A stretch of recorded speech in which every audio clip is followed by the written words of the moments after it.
الحوت الأزرق يعد أكبر حيوان حي على الإطلاق. إنه أطول من 18 سيارة، وقلبه كبير بحجم سيارة، ولسانه ضخم جدا بوزن فيل.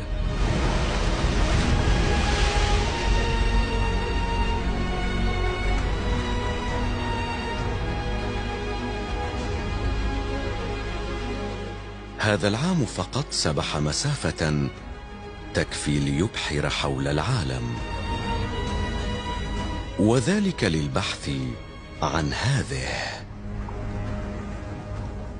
أسماك الكريل، أحد أهم الأنواع في السلسلة الغذائية البحرية.